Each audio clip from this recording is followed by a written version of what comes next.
속보K에 다시 오신 것을 환영합니다. 저는 속보K입니다. 시청자 여러분, 이것은 아마도 우리 생애에서 가장 위험한 시기일 것이다. 우리는 이미 초기 단계에 들어섰고 세계대전이 아니라면 세계대전 직전에 와 있다고도 할 수 있다. 지난 3년 동안 핵무기에 대해 입을 다물지 못하는 한 사람이 있었다. 러시아의 전 대통령 드미트리 메드베데프, 악명 높은 전쟁 선동가다. 그는 격주로 X나 텔레그램에 올라와 세상의 절반을 핵절멸로 위협하곤 한다. 하지만 지금까지는 누구도 진지하게 신경 쓰지 않았다. 메드베데프는 대체로 영향력이 거의 없었기 때문이다. 적어도 이달 초까지만 해도 그랬다. 그런데 메드베데프가 마침내 자신 못지않게 드라마를 사랑하는 사람의 관심을 끌어버렸다. 도널드 트럼프다. 그리고 갑자기 상황이 정말로 현실이 되어버렸다.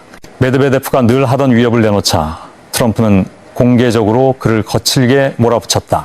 그는 인용하자면 메드베데프를 러시아에 실패한 전 대통령이라고 불렀다. 그리고 말조심하라고 경고했다. 아주 위험한 영역에 발을 들이고 있다고 말하면서 거기서 끝났어야 했다. 트럼프가 그를 조롱했고 인터넷은 그를 비웃었을 것이다. 하지만 메드베데프는 개인적으로 지목당했다고 느꼈다. 그래서 곧바로 텔레그램으로 돌아가 아주 짧은 위협 하나를 던졌다. 트럼프에게 자신이 좋아하는 텔레비전 프로그램 워킹 데드를 기억하라고 했다. 그리고 러시아의 악명 높은 데드핸드를 상기시켰다. 만약 데드핸드가 무엇인지 모른다면 그것은 전설적인 소련 시절의 종말 시스템이다. 기습 공격으로 소련 지도부가 제거될 경우를 가정한 자동 지휘 네트워크다. 압력과 지진 감지 센서를 이용해 감지하고 러시아의 전체 핵무기를 자동으로 발사하도록 설계된 것으로 알려져 있다. 맞다. 사람의 입력이 필요 없다. 심지어 책임자들이 모두 죽은 뒤에도 러시아 핵은 나라가 상호 파괴를 보장한다는 이야기다. 트럼프가 이 위협을 달가워했을 리 없다. 그래서 8월 1일 그는 공개적으로 미국의 핵탄도미사일 잠수함 2척을 러시아 해역에 더 가깝게 이동시키겠다고 발표했다. 메드베데프의 어리석고 선동적인 발언이 단순한 말이 아닐 가능성에 대비하겠다는 것이었다. 그리고 정확히 그렇게 해서 우리는 핵전쟁의 벼랑 끝에 서게 되었다. 이 상황이 얼마나 이례적인지 잠깐만 생각해보라. 미국의 핵잠수함은 1년 내내 비밀리에 순찰한다. 그들은 이미 러시아를 사정권에 두고 있다. 잠수함이 어디로 가는지 누가 발표하는 일도 없다. 그렇게 하면 애초에 목적이 무너진다. 트럼프는 자신이 무엇을 하는지 정확히 알고 있었다. 그것은 전략적 위협이었다. 전 세계 앞에서 메드베데프에게 사실상 이렇게 말한 셈이다. 입을 다물어라. 내가 대신 다물게 하기 전에. 안타깝게도 트럼프가 잠수함을 움직인 지 사흘 뒤 크렘린은 발표했다. 러시아는 더 이상 한 핵조약을 존중하지 않겠다고 했다. 그 조약은 러시아가 1987년부터 자발적으로 준수해왔다고 주장해온 것이었다. 중거리 핵전력 조약, 줄여서 INF 조약이다. 물론 그들은 서방 탓을 했다. 미국과 동맹국들이 러시아의 안보에 직접적인 위협을 만들고 있다고 주장했다. INF 조약은 실제로 대단히 큰 의미가 있었다. 핵군축 역사에서 가장 큰 성공 중 하나였을지도 모른다. 그런데도 오늘날엔 거의 아무도 그 이야기를 하지 않는다. 1980년대 초반 유럽은 무서운 곳이었다. 소련은 SS-20 중거리 핵미사일을 수백 기 배치했다. 각각이 몇 분 만에 유럽 전역의 도시들을 증발시킬 수 있는 무기였다. 나토는 독일과 다른 지역에 미국의 퍼싱2 미사일을 배치하며 대응했다. 그것은 끔찍한 대치였고 역사상 가장 큰 반핵 시위 중 일부를 촉발했다. 수백만 명이 서유럽 전역의 거리로 나왔다. 자신들의 대륙이 핵관기의 첫 번째 희생양이 될까 두려워서였다. 마침내 1987년 수년간의 협상 끝에 로널드 레이건과 미하일 고르바초프가 INF 조약에 서명했다. 그것은 특정 범주의 미사일 전체를 실제로 금지한 최초의 핵무기 조약이었다. 지상 발사 무기 가운데 사거리가 500km에서 5,500km인 무기를 금지한 것이다. 양측은 서로의 기지에 사찰단이 들어가도록 허용했고 탄두를 확인했으며 수백 기의 미사일을 서로의 눈앞에서 폐기했다. 냉전에서 이런 일은 거의 기적에 가까웠다. 2019년이 되자 INF 조약은 사실상 붕괴했다. 미국은 탈퇴했고 러시아가 조약을 어기며 금지된 미사일을 몰래 만들었다고 비난했다. 그럼에도 러시아는 주장했다. 미국이 먼저 배치하지 않는 한 자신들은 금지된 미사일을 배치하지 않겠다고 말해왔다. 그런데 지금으로 넘어오면 그 작은 약속은 창밖으로 그대로 던져져 버렸다. 메드베데프는 텔레그램에서 시간을 낭비하지 않고 의기양양해했다. 그는 그것을 새로운 현실이라고 불렀고 추가 조치를 예고했다. 하지만 추가 조치가 무엇일까? 현실적으로 러시아는 나토 국경 가까이에 더 많은 미사일을 배치할 수 있다. 하지만 그것은 중요하지 않다. 이 영상의 핵심, 이제 당신이 직접 분명히 보게 될 핵심은 이것이다. 블라디미르 푸틴은 핵무기를 사용할 수 없다. 나는 그가 사용하지 않을 것이라거나 사용해서는 안 된다고 말하는 게 아니다. 나는 그가 문자 그대로 할 수 없다고 말하는 것이다. 그게 너무 좋은 이야기처럼 들리거나 너무 대담해서 사실이 아닐 것처럼 들릴 수 있다. 하지만 믿고 끝까지 들어라. 이 영상이 끝날 때쯤이면 러시아의 핵 비축이 얼마나 부패했고 얼마나 썩었고 얼마나 속이 빈 껍데기가 되었는지 알게 될 것이다. 좋아. 이제 미국과 러시아 사이에 극적인 긴장 고조로 넘어가 보자. 러시아는 미국이 자신을 상대로 선제 핵 공격을 감행할 것이라고 편집증적으로 두려워해서 데드 핸드 시스템을 만들었다. 그리고 메드베데프는 인용하자면 트럼프가 데드 핸드가 얼마나 위험한지 기억하라고 말했다. 트럼프 대통령은 러시아 전 대통령 드미트리 메드베데프의 위협에 대응해 미국의 핵 잠수함 2척을 적절한 지역에 배치하라고 명령했다고 밝혔다. 소위 데드 핸드가 오늘날에도 작동하는지 애초의 의도대로 제대로 작동했는지조차 아무도 확실히 알지 못한다. 하지만 한 가지는 확실하다. 그것은 어느 시점에 실제로 존재했다. 그리고 그 사실 하나만으로도 충분히 무섭다. 공식 명칭은 페리미터 시스템이다. 소련은 1980년대에 이것을 만들었다. 모스크바와 워싱턴 사이의 편집증이 정점의 광기에 도달했을 때였다. 이런 상황을 상상해보라. 미국의 핵미사일이 러시아를 먼저 타격해 모스크바의 소련 지도부를 완전히 제거한다. 군 지휘소를 초토화하고 모든 통신 채널을 끊는다. 즉, 살아남은 인간 지휘관이 반격을 발사할 수 없는 최악의 상황이다. 바로 그때 페리미터가 개입한다. 소련 전역에 흩어진 센서를 이용해 방사선 수치, 핵폭발로 인한 지진 활동, 대기압의 급격한 변화 같은 것들을 측정한다. 그리고 핵 타격이 소련 영토에 떨어졌는지를 자동으로 감지할 수 있었다. 만약 센서가 최악을 확인하고 소련군 지휘체계 내부의 통신이 완전히 끊긴 상태라면 페리미터는 사람의 승인이나 입력 없이도 남아있는 모든 핵미사일의 발사를 자동으로 승인한다. 미국이 소련 지도자들을 제거해도 데드핸드는 무덤 너머에서 소련의 대응을 보장하는 셈이다. 솔직히 말해 데드핸드는 누군가가 만든 가장 효과적인 핵 억지 수단일지도 모른다. 그런데 그것은 너무나 비밀로 유지돼서 1991년 소련이 붕괴했을 때도 서방 정보기관은 그것이 실제로 존재했는지 아니면 단지 그들을 겁주기 위한 소련식 허세였는지 확신할 수 없었다. 1990년대와 2000년대 초반에 이르러서야 옛 소련 군 고위 관계자들이 마침내 그 이야기를 하기 시작했다. 그들에 따르면 데드 핸드는 매우 현실적인 시스템이었다. 그리고 2000년대 후반까지도 여전히 작동 중인 것으로 보인다고 했다. 문제는 그 내부 핵심 집단 밖에서는 아무도 그것이 정확히 어떻게 작동하는지 모른다는 점이다. 완전 자동인지 아니면 누군가 불쌍한 사람이 마지막 발사를 승인해야 하는지조차 확실치 않다. 어느 쪽이든 냉전 시대의 컴퓨터 시스템이 세상을 끝낼 힘을 가질 수 있다는 사실은 소름 끼친다. 그런 기계는 악할 필요가 없다. 단 한 번만 틀리면 된다. 한 번의 오류, 한 번의 고장난 센서, 한 번의 잘못된 판독만으로도 이미 미사일이 날아가고 있다고 판단할 수 있다. 그렇다면 2025년에도 여전히 작동할까? 대체로는 아니다. 하지만 설령 작동한다고 해도 메드베데프가 묘사하는 전능한 종말 기계는 아닐 가능성이 크다. 만약 지금도 완전 자동이라면 그것은 러시아 자신에게도 엄청난 위험이다.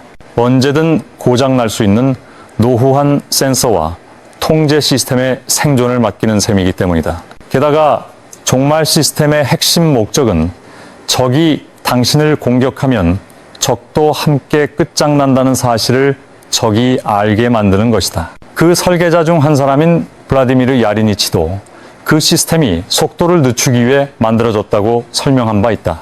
그것은 오경보와 성급한 결정을 막는 완충장치로 작동했다.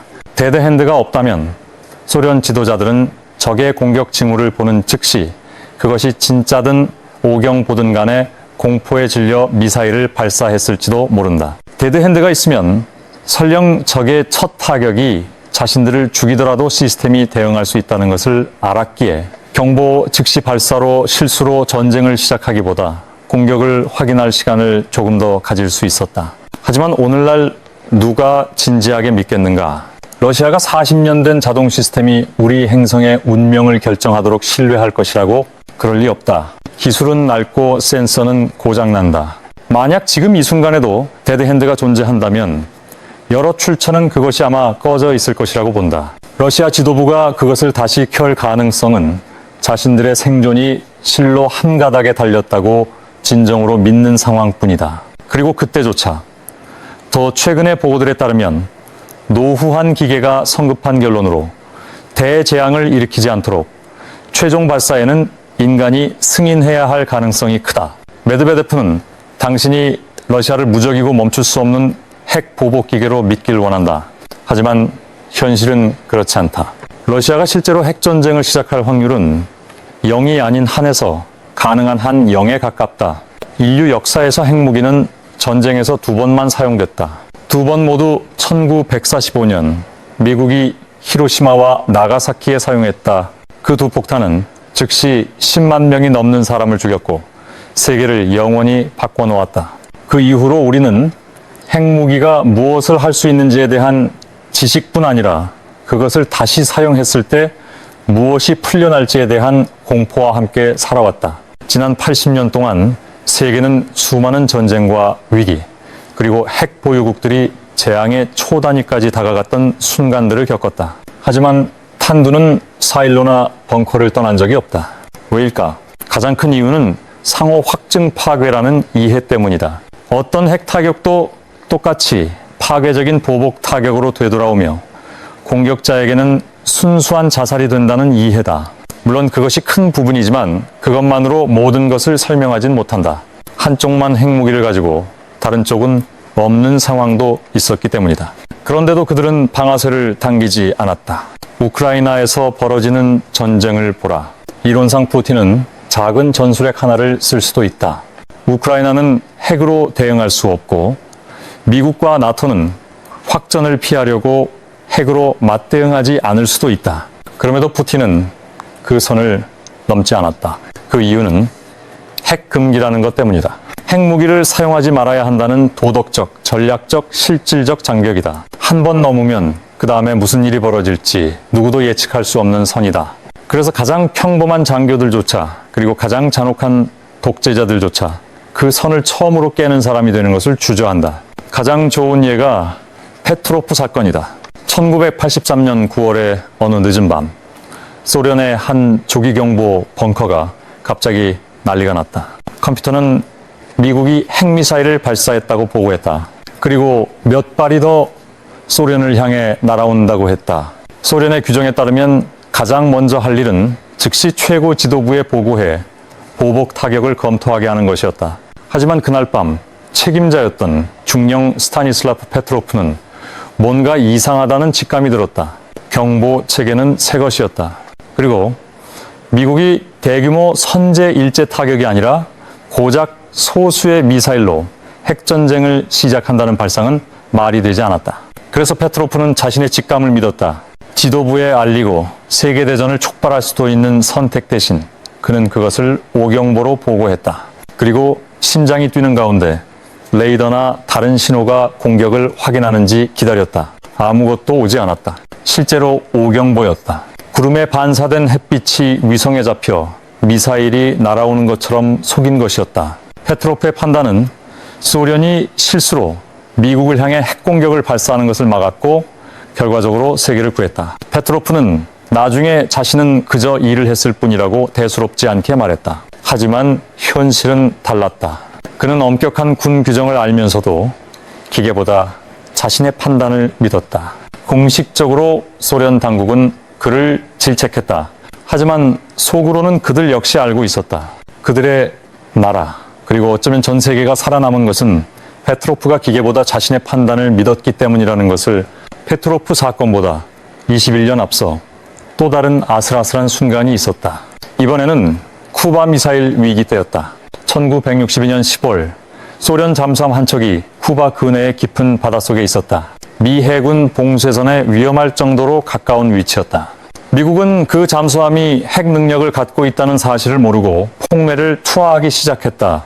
치명적인 폭매가 아니라 경고용 폭발로 잠수함을 수면 위로 올리려는 의도였다. 하지만 소련 승조원들은 그걸 알지 못했다. 게다가 잠수함 내부 환경은 이미 지옥 같았다.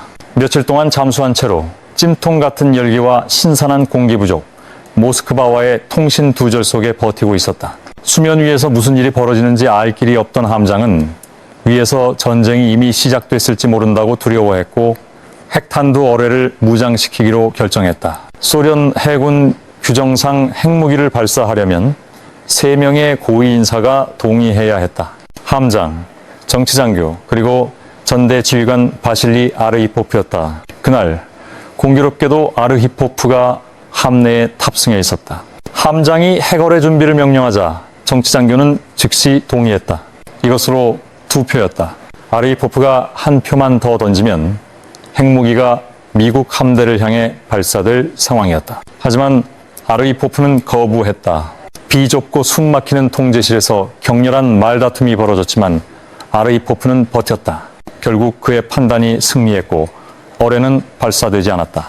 잠수함이 마침내 수면 위로 올라와 연락을 회복했을 때 승조원들은 전쟁이 전혀 없었다는 사실을 알게 되었다. 하지만 그 어뢰가 미국 구축함에 맞았다면 미국은 거의 틀림없이 핵보복이나 전략 타격으로 대응했을 것이다. 그리고 모스크바도 그에 상응해 응답했을 수 있다.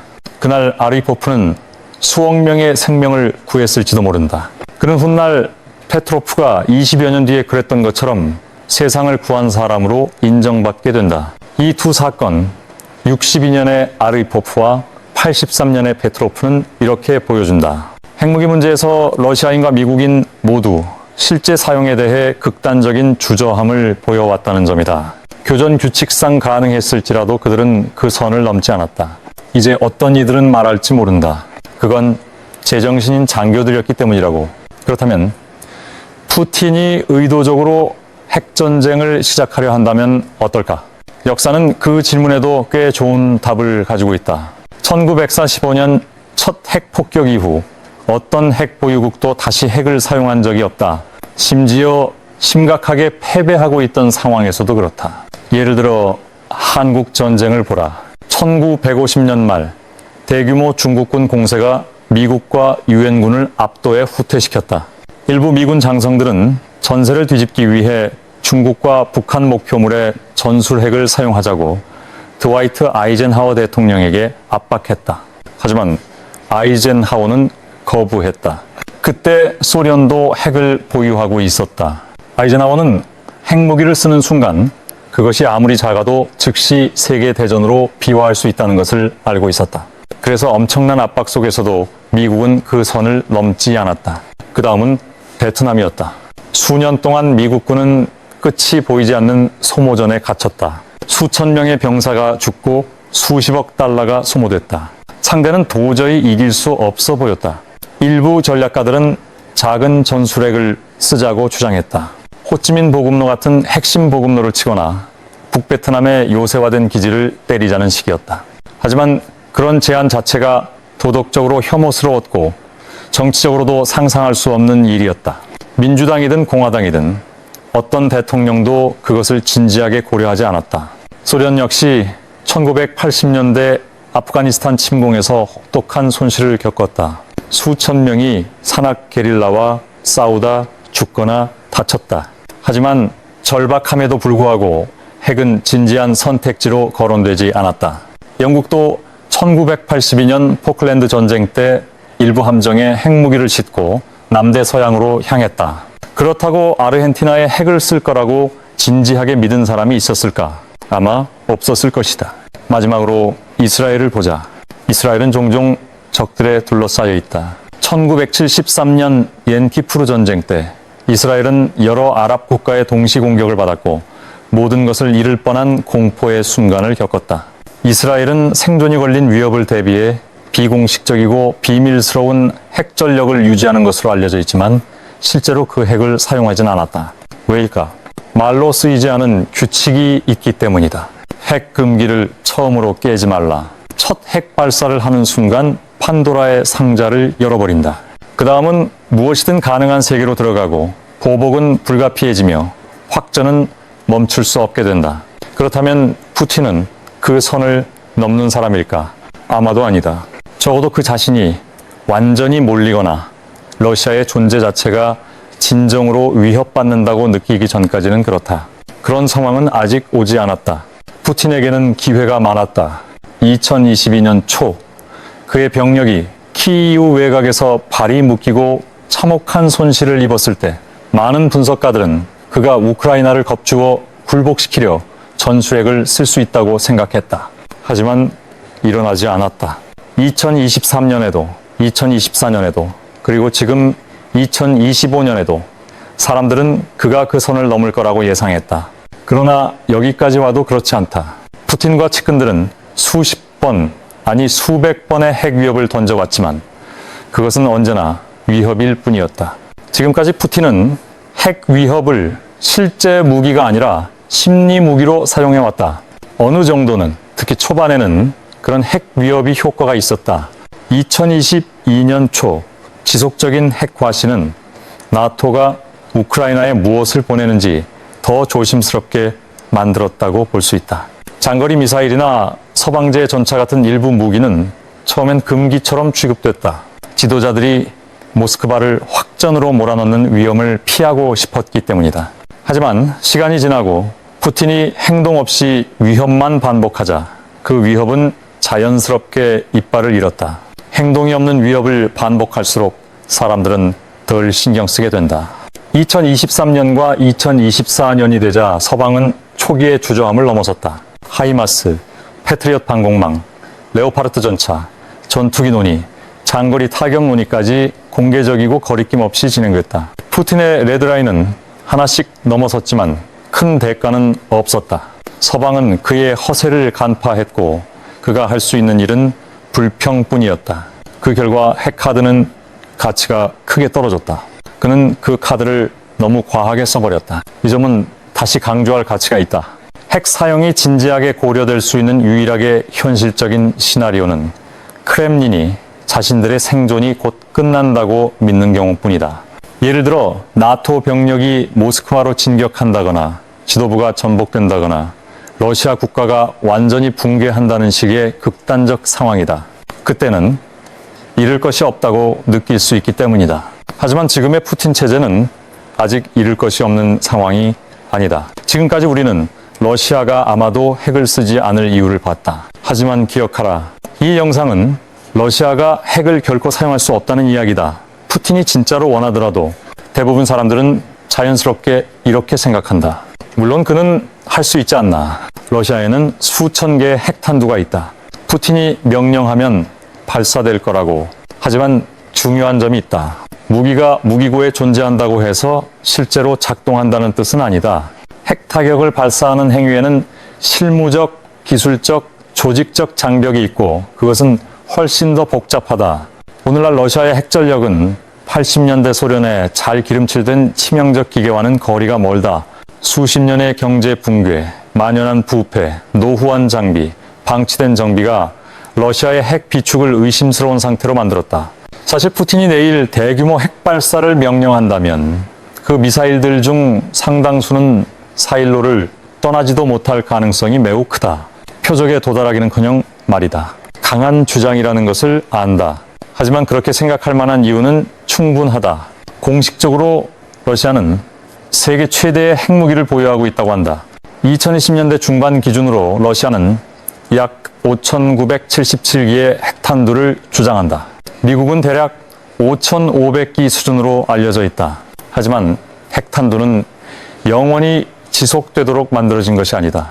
각 탄두 유형에는 수명과 만료 시점이 있다. 폭약, 방사성 구성 요소, 민감한 전자장치로 이루어져 있고 지속적이고 정밀한 유지 보수가 없으면 서서히 열화한다. 러시아의 핵무기는 주로 두 종류의 수소폭탄으로 구성된 것으로 알려져 있다. 오래된 소련 시절의 폭탄과 더 현대화된 신형 폭탄이다. 두 폭탄은 두 단계로 작동한다. 1차 단계는 기본적으로 플루토늄 239 혹은 덜 흔하게 우라늄 235로 만든 원자폭탄이다. 폭발하면 원자를 쪼개는 핵분열이 일어나고 극도로 뜨겁고 강력한 폭발이 아주 짧은 순간에 발생한다. 그 다음이 본폭발인 2차 단계다. 이 부분에는 수소 동위원소가 들어있다.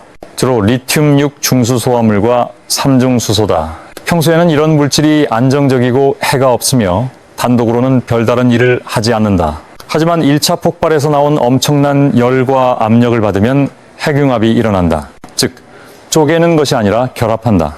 융합 반응은 분열 반응보다 훨씬 더 많은 에너지를 낸다. 그래서 2차 단계의 핵융합이 시작되면 폭발력은 압도적으로 커지고 1차 분열 폭발보다 수백 배에서 수천 배까지 강해질 수 있다. 이제 유지보수 이야기로 들어가자. 1차 단계는 보통 플루토늄 239, 때로는 우라늄 235로 이루어진 핵심부를 중심으로 만들어진다. 이 물질들은 수명 측면에서 매우 안정적이다. 플루토늄 239의 반감기는 약 24,000년이다. 우라늄 235의 반감기는 약 7억 년이다. 즉, 방사성 붕괴만 놓고 보면 그 연료는 오늘 살아있는 모든 사람이 사라진 뒤에도 오랫동안 무기급으로 남아있을 것이다. 하지만 2차 단계는 그렇지 않다. 2차 단계는 주로 리튬 6중수소 화물과 일정량의 3중수소 기체로 구성된다. 리튬 6중수소 화물은 고체라 수십 년 동안 큰 문제 없이 유지될 수 있다. 하지만 3중수소의 반감기는 겨우 12.3년이다. 즉, 대략 12해 남짓이면 절반이 헬륨3으로 붕괴하고 그 헬륨3은 중성자를 흡수해 핵융합 반응을 방해한다. 그래서 열핵탄두는 정기적으로 3중수소를 보충해야 한다. 3중수소가 붕괴하도록 방치하고 교체하지 않으면 탄두의 위력은 크게 떨어진다. 최악의 경우 2차 단계가 완전히 실패해 치명적인 폭탄이 불발탄이 될 수도 있다. 하지만 3중수소를 교체하는 일은 싸지도 쉽지도 않다. 3중수소 생산에는 특수 원자로 또는 고출력 입자 가속기가 필요하다. 둘 다 극도로 복잡하고 비싼 기술이다. 사실 3중수소의 가격은 그램당 3만 달러 이상으로 거론되곤 한다. 따라서 수천 개의 탄두를 유지하려면 물류가 악몽이 되고 초강대국에게도 막대한 재정 부담이 된다. 3중수소 외에도 걱정해야 할 구성 요소는 많다. 점화회로, 기폭장치, 특수배터리, 민감한 센서, 때로는 작은 내부 레이더까지 포함된다. 핵탄두는 고성능 자동차와 같다. 40년 동안 차고에 세워두었다가 시동이 걸리고 경주에서 이길 거라고 기대할 수는 없다. 지속적인 정비와 세심한 관리가 필요하다. 미국은 그 사실을 잘 알고 있고 유지에 막대한 돈을 쓴다. 예를 들어 미국은 2021년부터 2030년까지 핵전력 유지와 현대화에만 약 1,420억 달러를 책정했다.